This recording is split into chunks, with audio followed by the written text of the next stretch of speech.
आज का वीडियो आप जरूर देखें और कल भी मैं एक वीडियो डालूंगा, वो भी आप जरूर देखें। उसके बाद मेरा वीडियो नहीं भी देखेंगे तो चलेगा मुझे। हेलो नमस्ते। आज मैं बहुत ही इंपॉर्टेंट टॉपिक पे बात कर रहा हूँ जिसका नाम है कर्म या कर्मा। आज मैं आपको कोई किताबों का उदाहरण नहीं दूंगा, कोई किताबों की परिभाषा नहीं दूंगा। मैं सिर्फ वो बताऊंगा जो मैंने अनुभव किया है या मैंने देखा है। बोलते हैं कर्म हमें भोगने पड़ते हैं।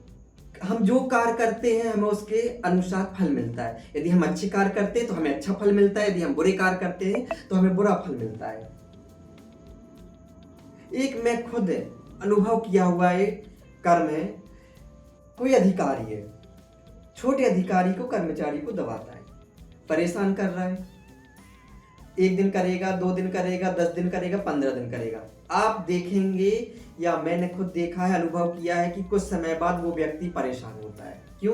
क्योंकि उसने दूसरे व्यक्ति को परेशान किया है, तो उसको वो परिणाम मिल रहा है। उसको बीमारियां आएंगी कई प्रकार की, उसको कई प्रकार की परेशानियां आएंगी। हो सकता है उसके यहाँ पर कोई ऐसी अनहोनी हो जाए जो उसने कभी सोची भी नहीं थी। आप खुद देखेंगे कि आपके आसपास में कोई ऐसा व्यक्ति होगा जिसके यहाँ पर 2 नंबर का पैसा आ रहा है। हो सकता है वो दारू बेच के हो रहा है या किसी भी चीज का, शराब बेच रहा है, दारू बेच रहा है, या 2 नंबर के जो भी काम होते हैं उससे पैसा आ रहा है। कुछ समय बाद जब वो पैसा आता तो ठीक लगता है, लेकिन कुछ समय बाद देखना उनके घर पर कुछ अनहोनी हो जाएगी, बीमारियां हो जाएंगी, अकाल मृत्यु हो जाएंगी। फिर आप क्या बोलोगे? इसके काम गलत थे इसलिए इसको ये परिणाम मिला है। तीसरा उदाहरण मैं अपने अनुभव में बता रहा हूं, मैंने खुद देखा हुआ है, महसूस किया हुआ है। अच्छा, एक चीज और है, कई लोग होते हैं धार्मिक कार्य कराते हैं, पार्टी कराते हैं, भागवत कराते हैं, लोगों को बुलाते हैं अपने यहाँ पर।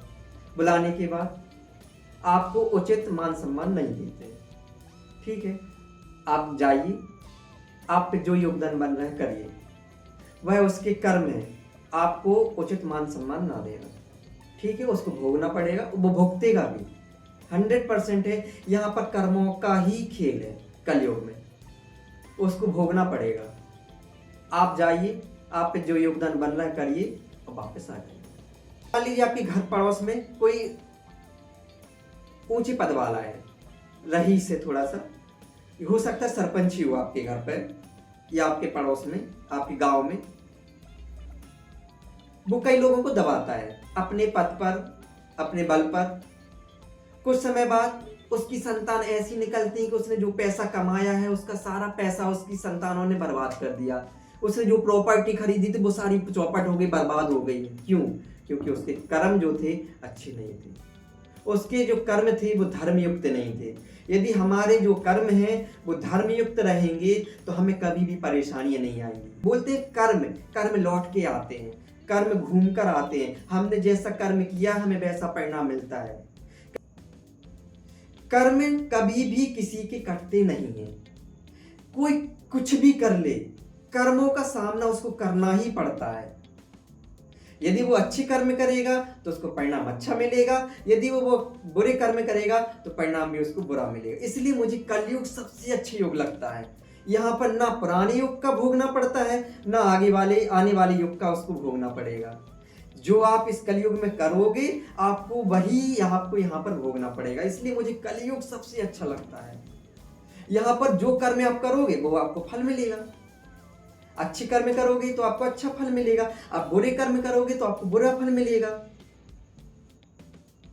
ये कर्म है, कर्मा है, आपको भोगने ही पड़ेंगे। कोई नहीं काट सकता, कोई शक्तियां नहीं काट सकती। लेकिन आपका मन अच्छा है, आपकी आत्मा अच्छी है, आपकी आत्मा शुद्ध है, दूसरों के लिए आपके विचार अच्छे हैं, तो यकीन मानिए आपको कर्मों के बारे में सोचने की जरूरत नहीं है। आपको कभी कोई ये बोल दे गुस्से में कि भगवान करे तुम्हें तुम्हारा कर्मों का फल मिले, तो आप उस समय खुश हो जाना। क्यों? क्योंकि आपको पता है कि मेरे कर्म बहुत अच्छे हैं, इसका मतलब मुझे इसकी दुआ लगेगी, मुझे अपने कर्मों का फल मिलने वाला है। जो मैंने कर्म किए हैं, दूसरों के लिए किए हैं, अपने परिवार के लिए किए हैं, अपने रिश्तेदारों के लिए किए हैं, अपने पड़ोसी के लिए किए हैं, अपने दोस्तों के लिए किए हैं, अब मुझे उनका परिणाम मिलने वाला है, मुझे उनको अच्छे परिणाम मिलने वाले हैं। इसलिए कर्म इतनी अच्छी कीजिए, यदि कोई आपको बोले भी, गलत तरीके से भी बोले, बद्दुआ में बोले कि आपको कर्मों का फल मिलने वाला है, तो आप खुश हो जाइए उस समय कि मुझे अपने कर्मों का फल मिलने वाला है, क्योंकि मेरे कर्म इतने अच्छे हैं, मेरे कर्म इतने शुद्ध हैं, मेरे कर्म इतने धार्मिक हैं कि मुझे कुछ गलत मिलने ही नहीं वाला है। जो आपको परेशान करेगा वह निश्चित तौर पर आपको परेशान करने वाला व्यक्ति एक दिन परेशान होगा, ज्यादा दिन नहीं आपको परेशान कर पाएगा। 10 दिन करेगा, 15 दिन करेगा, 20 दिन करेगा, ज्यादा से ज्यादा 1 महीने आपको परेशान करेगा, लेकिन 1 महीने बाद आप देखना कि आपकी सारी परेशानियां दूर हो जाएंगी और जो आपको परेशान कर रहा है वो सामने वाला खुद स्वतः ही परेशान होता रहेगा और आप खुद ये बात देखोगे। ये मेरे खुद के अनुभव हैं और इसलिए मैं आप तक शेयर कर रहा हूं कि आप अपने कर्म इतने अच्छे करिए, अपने शुद्ध कर्म रखिए कि कभी भी आपको अपने कर्मों पर दुखी नहीं होना पड़े। आप अपने कर्म इतने अच्छे रखिए कि जब बोलते हैं ना कि कर्म घूम कर आते हैं, हमने जो किया है हमें उसका परिणाम मिलने वाला है, तो आप खुश हो जाइए उस समय पर कि हमें अब कर्मों का परिणाम मिलने वाला है। खुश रहिए उस समय पर।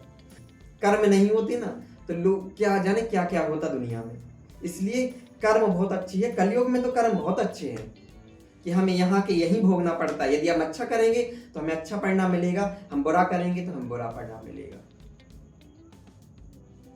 मिलते हैं नए वीडियो में। कल का वीडियो आप जरूर देखना, जो मैं वो कल वीडियो बनाऊंगा उस वीडियो को अपलोड करूंगा, वो वीडियो जरूर देखना। आप इसको भी देखना और कल के वीडियो को भी देखना। बालाजी सरकार।